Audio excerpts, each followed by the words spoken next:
Send him back. The words landed before the ink on the contract had even dried, sharp and clean, like a decision that had been made long before this moment ever began, and for a second, no one moved. Not the assistant holding the folder, not the lawyer standing by the marble island, not even the man who had just been purchased with a signature and a wire transfer, because the room itself seemed to hesitate, suspended in the soft glow of recessed lighting and the faint hum of climate control, as if it, too, needed a breath to process what had just been said. Darius Coleman stood near the entrance, one hand still resting on the handle of a modest black suitcase, the kind that had seen more bus terminals than airports, his jacket neatly pressed but worn at the seams, his posture straight, calm, unshaken on the surface, though the air around him felt colder now, thinner, like something invisible had shifted against him and across the room. Eleanor Whitmore didn't look away, her fingers resting lightly on the polished countertop, her nails pale, immaculate, her expression composed in the way only someone raised inside quiet wealth could master, not cruel, not loud, just certain, the kind of certainty that never had to explain itself. I said send him back, she repeated, softer this time, but somehow heavier, as if lowering her voice made the judgment more final, and the attorney beside her cleared his throat, glancing between them, unsure whether to speak or simply follow the gravity of her tone. Darius didn't move, not immediately, his eyes lifting just enough to meet hers, not challenging, not pleading, just present, as if he were trying to understand something that didn't quite make sense, not the rejection itself, but the speed of it, the way a life decision could be undone in less than a second, before his name had even been spoken in that house. The contract lay open on the counter, crisp pages filled with clauses and conditions, words that reduced human commitment into bullet points and legal assurances, and somewhere in those lines, there had been a version of this moment that looked very different, a version where he was accepted, introduced, integrated into a life he had never imagined for himself. But that version disappeared the second she saw him, not who he was, not what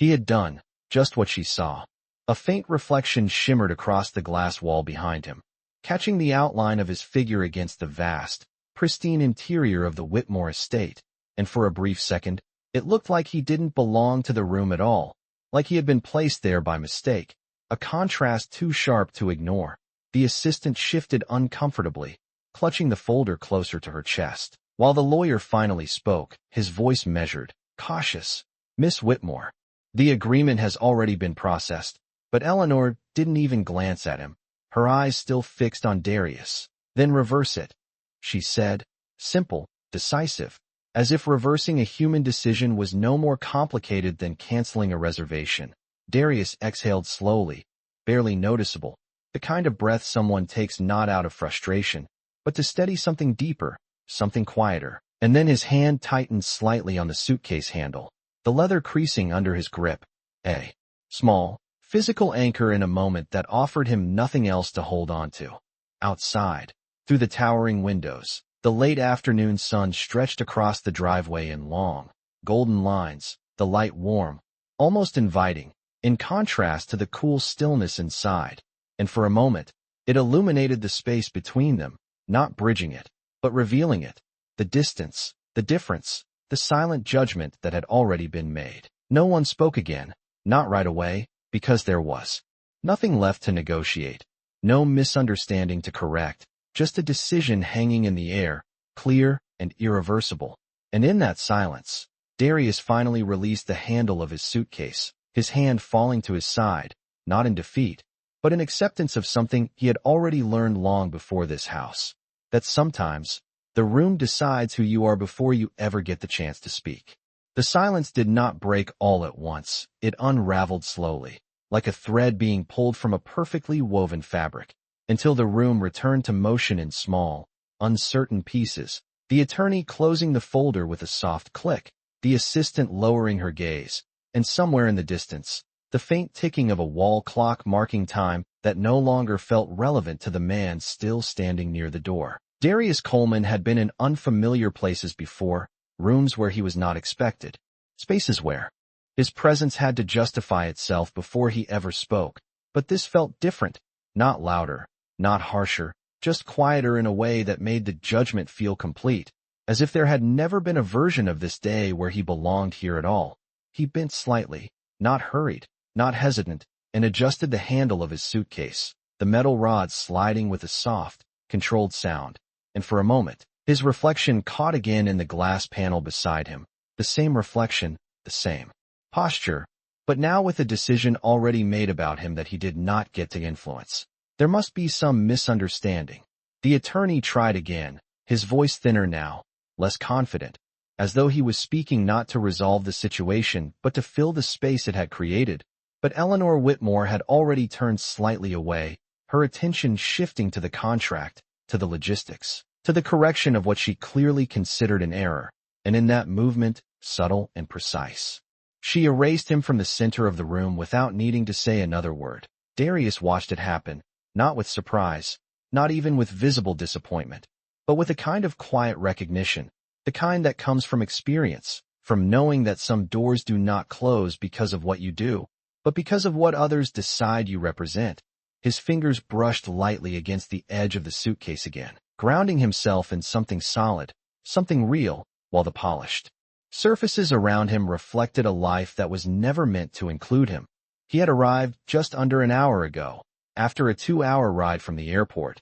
the driver polite but distant, the estate unfolding behind tall gates and long stretches of manicured lawn, the kind of place that measured distance not in blocks but in acres, where every detail spoke of permanence and control. And he had stepped out of that car with the same calm he carried now, not expecting comfort, not expecting acceptance, just expecting a chance to stand in the space he had agreed to enter. The agreement had been simple on paper, structured, transactional, a path forward for both sides, and he had read every line carefully the night before in a small room that smelled faintly of detergent and old carpet, the overhead light flickering once before settling. His mother's voice echoing in his memory, reminding him that dignity was not something given by a room or a person, it was something you carried with you, even when no one else chose to see it. He straightened fully now, his shoulders relaxed, his expression unchanged, and when he finally spoke, his voice was steady, low, and clear. If there is paperwork that needs to be completed for cancellation, I can wait. Not a protest, not a plea, just a practical acknowledgement of the situation as it stood. And for a brief second, the attorney hesitated, as if the composure in Darius's tone had disrupted the expected script, because there was no anger to respond to, no argument to counter, only a calm presence that refused to collapse under the weight of dismissal. Eleanor glanced back then, only for a fraction of a moment, her eyes meeting his again, and something there shifted, not enough to change her decision, not enough to alter the outcome, but enough to register that he had not reacted the way she had anticipated, that he had not fit the role she had assigned to him in her mind. Outside, the sunlight had begun to lower, stretching longer shadows across the driveway, and the warmth of it pressed faintly against the glass, contrasting the controlled coolness inside, and Darius turned his head slightly toward it, not as an escape, but as a quiet acknowledgement that there was still a world beyond this room, a world that had shaped him long before he stepped into this one. A world where worth was not decided in a single glance, even if, for now, that glance had been enough to decide everything here. The attorney stepped aside at last, creating a narrow path toward the door, a gesture polite in form but unmistakably final in meaning, and the subtle shift in the room confirmed it. Conversations that had paused now resuming in low, controlled tones, as if the interruption had already been categorized and filed away, no longer worthy of attention. And Darius Coleman did not rush to fill the space with words or movement. He simply nodded once, a small acknowledgement that required no audience, and began to walk, each step measured, quiet against the polished floor that reflected the overhead lights in long, uninterrupted lines. The estate stretched around him in quiet perfection, high ceilings, clean edges, the faint scent of something expensive and indistinct in the air. A place designed to impress without ever raising its voice. And yet, as he moved through it, he remained separate from it, not out of discomfort, but out of a clear understanding that some environments were built to exclude without ever stating it directly. Near the hallway, a staff member paused, watching him pass with a glance that lingered just long enough to confirm what had already been decided upstairs, and then looked away, returning to their task as though nothing of significance had occurred, and Darius did not react. Because this was not new, not unfamiliar, just another version of a pattern he had learned to navigate long before this day. He reached the front entrance, where the tall doors stood slightly open, sunlight pouring through in a wide, golden band that cut across the marble floor, and as he stepped into it, the warmth touched his face, his hands, the edge of his jacket,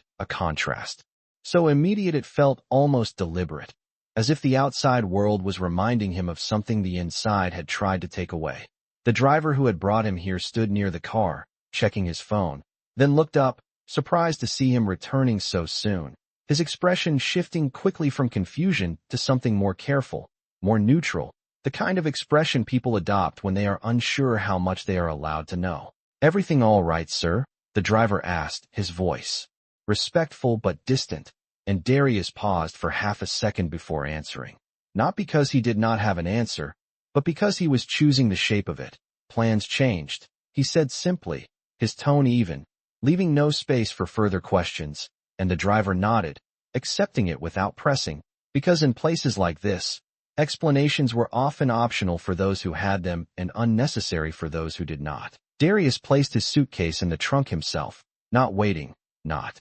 delegating, his movements efficient, practiced, and when he closed it, the sound was soft but definitive, a small ending contained within a larger one. As he turned back toward the house for a brief moment, his eyes lifted to the tall windows, the glass reflecting the sky now more than the interior, the shift in light erasing the details of what was inside, and for a second, the entire estate looked less like a place of power and more like a sealed world, self-contained, untouched by what existed beyond its gates. He did not linger on the thought. He did not need to, because whatever had been decided in that room no longer required his presence to remain true, and he moved toward the car, opening the door and stepping inside with the same calm he had carried in, the same steady breath, the same unbroken posture, as if the outcome had not altered the core of who he was. The engine started with a low hum, the gates ahead already beginning to open, slow and smooth,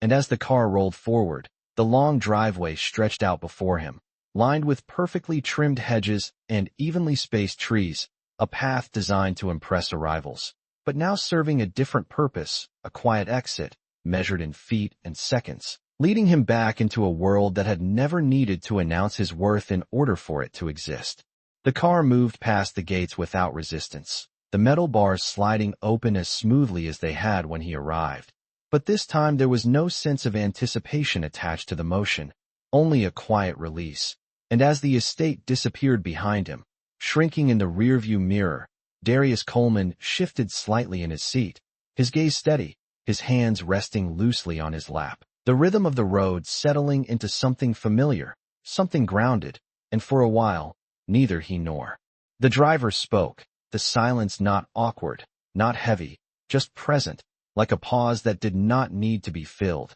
The city began to reappear in fragments. First the long stretch of highway lined with exit signs and billboards, then the gradual return of smaller roads, gas stations, corner stores, places where life moved without ceremony, where no one needed to announce who they were to exist, and the sunlight, now lower in the sky, cast long shadows across the pavement, flickering through the windows as they passed beneath overpasses and trees, a steady pattern of light and shade that traced the passing of time without urgency. Darius leaned his head slightly back against the seat, his eyes not closed, just softened, as if he were replaying something not to dwell on it, but to understand it more clearly, the moment in the kitchen, the words, the silence that followed, not as an injury, but as a confirmation of something he had already known, that worth, real worth, did not always arrive in rooms designed to measure it. The driver glanced at him once through the mirror, then back to the road, adjusting his grip on the wheel, and after a few more miles, he spoke again, his voice careful. "Where would you like to be dropped off, sir?" And the question lingered for a moment, not because Darius did not have an answer, but because the answer carried weight, direction, intention, and he looked out the window, watching a row of modest houses pass by, front porches with chairs, a bicycle leaning against a fence, a sprinkler turning slowly across a patch of grass. Ordinary scenes, steady, real, and he answered, "Downtown bus station is fine." His tone even, as if he had already mapped out the next step in his mind. The driver nodded, signaling the turn ahead, and the car merged off the main road. The environment shifting again, narrower streets, more movement, the sound of traffic rising, blending with the distant echo of a train horn somewhere beyond the buildings. And as they approached the station, the structure came into view, concrete and glass, functional, unpolished, a place built for movement rather than impression. When the car came to a stop, the engine idling softly, Darius reached for the door without hesitation, stepping out into the late afternoon air, warmer now, carrying the faint scent of asphalt and food from a nearby stand. And he opened the trunk, lifting his suitcase with ease, the weight familiar, manageable, something he had carried before and would carry again. The driver stepped out as well, offering a small nod. "Take care," he said, not as a formality, but as a quiet acknowledgement, and Darius returned the nod. "You too," his voice steady. And then he turned toward the entrance of the station, his stride unhurried, purposeful, blending into the flow of people moving in and out, no longer standing apart, no longer framed by glass walls and silent judgments, just another figure among many, each carrying their own destination, their own story, their own measure of worth that did not require permission. Inside, the station buzzed with low energy, announcements echoing overhead, footsteps crossing tiled floors, and Darius paused for a brief second near the schedule board, scanning the times, the routes, the possibilities, and in that moment, there was no trace of what had happened behind those gates, no visible mark of rejection, only a man deciding where to go next, grounded not in what had been denied to him, but in what still remained entirely his to choose. The station noise settled around him like a low, constant current, not overwhelming, just enough to remind him that life kept moving whether a single moment had gone right or wrong. And Darius Coleman stood beneath the departure board, his eyes scanning the rows of destinations flickering in soft amber letters, each line offering a direction, a possibility, a quiet question about where he would go next. And for a second, his reflection appeared faintly in the glass panel beside it, layered over the names of cities he had never been to, as if the world was waiting without urgency for him to choose. A voice echoed overhead announcing a departure in 15 minutes, the words blending into the background as people around him shifted, adjusted bags, checked tickets, small movements that carried purpose, and Darius reached into his jacket pocket, pulling out a folded envelope, the edges worn from being opened and closed more than once, and he held it for a moment before unfolding it, carefully, revealing a printed photograph inside, slightly faded, of a modest house with a narrow porch and a crooked mailbox, the kind of place that did not appear in magazines but held the weight of real life in its quiet details. His thumb rested lightly against the corner of the image, steady, grounding, and for a brief second, the noise of the station seemed to dim, replaced by a memory of warm evenings, the hum of a box fan in the window, the scent of something cooking on a small stove, and a voice that had always spoken to him with calm certainty, reminding him that who he was did not depend on who recognized it. He folded the photograph again, slower this time, as if preserving something fragile, and slipped it back into the envelope, then into his pocket, his hand lingering there for a moment longer before falling away. The tension that had followed him from the estate had not disappeared. It had simply changed shape, settling somewhere deeper, quieter, and he exhaled slowly, his shoulders lowering just slightly, a release that did not draw attention but marked a shift within him. A man brushed past him, apologizing quickly, the contact brief and unintentional, and Darius stepped aside without reaction, allowing the flow of people to continue uninterrupted, his presence adjusting rather than resisting. And as he moved closer to the ticket counter, the line stretched ahead, a mix of travelers, workers, families, each carrying their own reasons for being there, none of them aware of what had just unfolded in a distant house behind closed gates. When it was his turn, the clerk looked up with a neutral expression,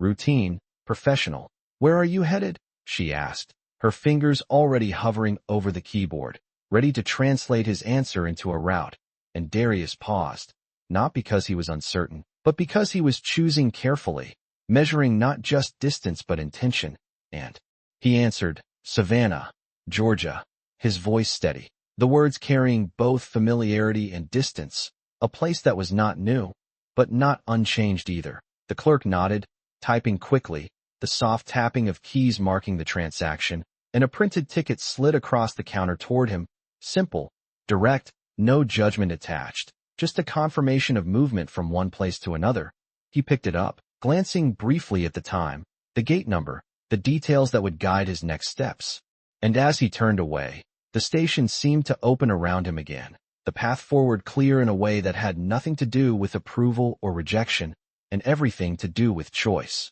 The announcement came again, clearer now, calling passengers to board, and Darius adjusted his grip on the suitcase, the weight familiar in his hand, not a burden, but a reminder of everything he carried with him that no room, no decision, no glance could take away. And as he walked toward the gate, his pace remained unhurried, his posture steady, the noise of the station fading slightly behind him, replaced by something quieter, something more certain, the understanding that where he was going next mattered more than where he had just been turned away. The boarding call echoed once more, softer now as it blended into the hum of movement, and Darius Coleman stepped forward with the others, not ahead, not behind, just part of the quiet line forming at the gate, his suitcase rolling beside him with a steady rhythm that matched his pace, the wheels tracing a soft path across the tiled floor, and as he handed over his ticket, the attendant scanned it without hesitation, the small beep marking his passage from waiting to moving,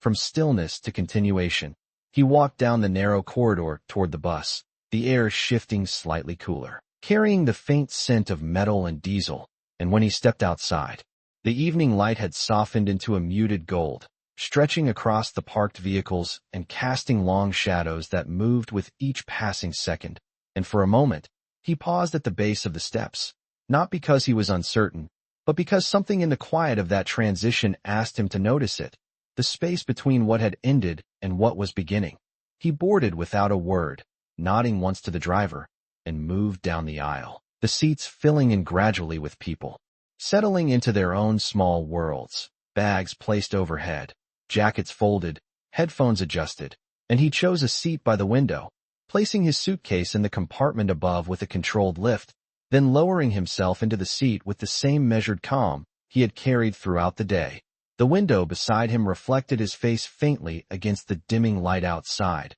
a double image layered over the passing scene. And as the engine started, a low vibration moved through the frame of the bus, subtle but constant, like a reminder that movement had already begun. He rested his hands lightly on his knees, his fingers still, his breathing even, and for a few seconds, his eyes remained on the reflection rather than the road ahead, not searching, not questioning, just acknowledging the man looking back at him, unchanged in the ways that mattered, intact despite the quiet rejection that had tried to define him hours earlier. Outside, the station began to slide away, the concrete edges softening into distance, replaced by the open stretch of road, streetlights flickering on one by one as dusk settled in, and the sky shifted from gold to a deeper blue, the kind that carried a quiet stillness within it. And Darius turned his gaze outward now, watching the lines of the road unfold, steady, continuous, unbroken. The conversations around him faded into background noise, a low murmur of voices and movement that did not demand his attention. And in that space, something inside him eased, not suddenly, not dramatically, but gradually, like tension releasing from a place that had held it too long. And he exhaled slowly, his shoulders dropping just slightly, the weight of the day redistributing into something lighter, something more manageable. He reached into his jacket pocket again, not to take anything out this time, but simply to rest his hand. There, over the folded envelope, over the reminder of where he had come from, and why he had stepped into that house in the first place. And his thumb pressed lightly against the fabric, a small, grounding gesture that required no witness. The bus gained speed, merging onto the highway, the motion smooth, consistent, and the world outside became a series of passing lights and silhouettes. each one appearing briefly before fading into the distance. And as Darius watched them, his expression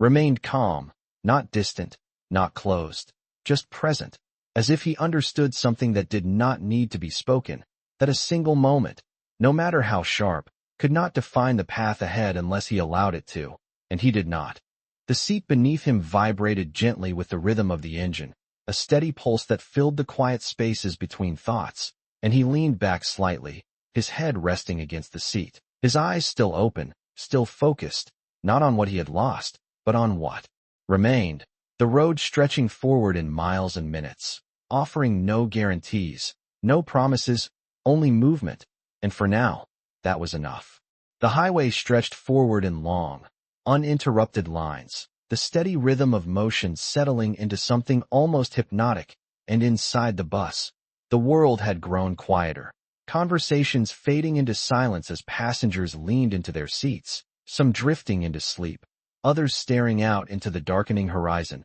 and Darius Coleman remained still, his gaze fixed beyond the glass, watching the distant glow of city lights slowly dissolve into scattered points along the roadside, each one appearing and vanishing in a matter of seconds, like fleeting reminders of places that existed without asking for recognition. The hum of the engine filled the space beneath everything, a low, constant sound that anchored the moment, and for a while, nothing changed, not the pace, not the direction, not the quiet focus in his expression, until the bus began to slow, the shift subtle at first, then more pronounced as the driver signaled and guided the vehicle off the highway toward a rest stop illuminated by bright overhead lights. The sudden brightness cut through the dim interior, casting sharp reflections against the windows, and Darius blinked once, adjusting his eyes tracking the movement outside as the bus came to a controlled stop, the doors opening with a soft hiss that released a wave of cooler night air into the aisle.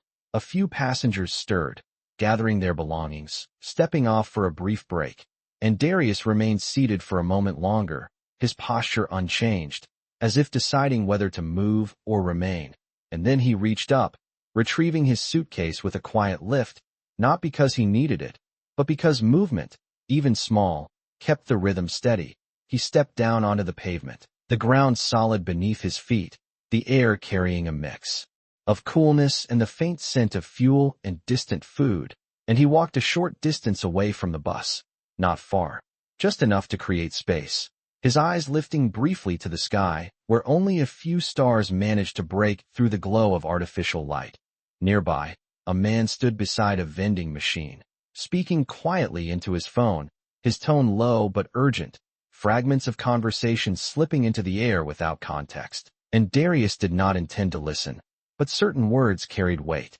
whether invited or not. Yes, I am sure it is him. I saw the file. Darius Coleman, the same name, and the sound of his own name, unexpected, precise, cut through the ambient noise with a clarity that did not belong to chance. Darius's gaze shifted slightly, not turning fully, not drawing attention, just enough to acknowledge the source without interrupting the moment, and the man continued, pacing slowly.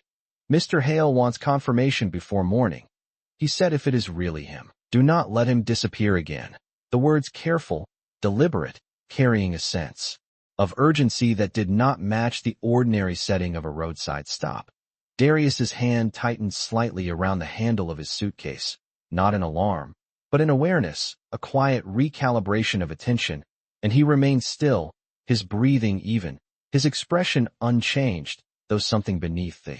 surface had shifted, something subtle but undeniable, like a door opening just enough to reveal that the path ahead was not as straightforward as it had seemed moments ago. The man ended the call quickly, glancing around before stepping away, unaware that the name he had spoken had already reached its intended listener, and Darius exhaled slowly, his eyes lowering for a brief second before lifting again, steady, focused, as if measuring the weight of what he had just heard without letting it disturb the calm he had built. The bus lights flickered once, signaling the end of the stop, and the driver called out for passengers to return, his voice cutting cleanly through the night air, and Darius turned back toward the vehicle, his steps measured, controlled, as though nothing had changed, and yet everything had, because somewhere beyond this road, beyond this quiet journey, Someone had spoken his name not with dismissal, but with recognition, and the difference between those two. Things carried more power than the moment he had left behind. The bus door closed with a soft, final hiss, sealing the outside noise back into distance, and Darius Coleman returned to his seat without hesitation, placing his suitcase above him once more with the same controlled motion, as if repetition itself carried a kind of stability, and when he sat down, the engine resumed its low, steady hum, the vehicle easing back onto the road, merging into the quiet stream of headlights that stretched endlessly ahead. The interior lights dimmed again, softening the edges of everything, and for a few seconds, nothing in his posture suggested that anything had changed, his hands resting loosely, his gaze forward, his breathing even. But beneath that stillness, the words he had overheard settled into place, not as a disturbance, but as a shift in direction, subtle, precise, undeniable. His name had been spoken differently this time, not as a label, not as a dismissal, but as something that carried weight, something that prompted action, and he did not chase the meaning of it immediately. He did not let it pull him into speculation. Instead, he let it sit, like a stone placed carefully in still water, watching the ripples form without rushing to define their edges. Outside, the road unfolded in long, dark ribbons, illuminated only by passing lights and the occasional glow of roadside signs, and the rhythm of the journey returned, steady, consistent, but now layered with something else, a quiet awareness that the path ahead might hold more than just distance. The seat beside him remained empty, a small pocket of space that allowed him to remain undisturbed, and he leaned back slightly, his head resting against the seat, his eyes open, focused, not drifting, not distant, just present in a way that absorbed everything without reacting to it. A few rows ahead, someone shifted, a jacket rustling softly, another passenger adjusting their position, small movements that filled the silence without breaking it, and Darius remained still, his attention anchored inward now, not replaying the rejection, not revisiting the moment in the kitchen, but measuring the contrast between that silence and the one he had just heard outside, one that erased him, and one that called him back into relevance. He reached into his jacket pocket again, this time pulling out the envelope, his fingers unfolding it slowly, deliberately, the photograph inside catching the dim light as he held it up just slightly. The image simple, familiar, unchanged, and for a moment, he looked at it not as a memory, but as a reference point, something that existed before the estate, before the contract, before any version of himself that others tried to define. His thumb traced the edge of the photograph once, a small, grounding motion, and then he lowered it, slipping it back into the envelope with care, returning it to his pocket as if placing something valuable exactly where it belonged. The bus continued forward, the miles passing without announcement, and the tension that had once followed him began to dissolve into something quieter, not gone, but reshaped, no longer a weight, but a question, one that did not demand an immediate answer. Somewhere ahead, beyond the reach of the headlights, beyond the visible stretch of road, there was someone who had recognized his name, someone who had connected it to something that mattered, and that knowledge did not inflate him, did not rush him. It simply existed, steady, like a distant light that did not flicker. Darius adjusted his posture slightly, his shoulders settling into a more relaxed position, and his gaze shifted once more toward the window, where the darkness outside reflected back a faint outline of his face, calm, composed, unchanged in the ways that mattered. And as the bus carried him forward, he did not turn back, not in thought, not in regret, because whatever had begun to move in his direction would meet him on the road ahead,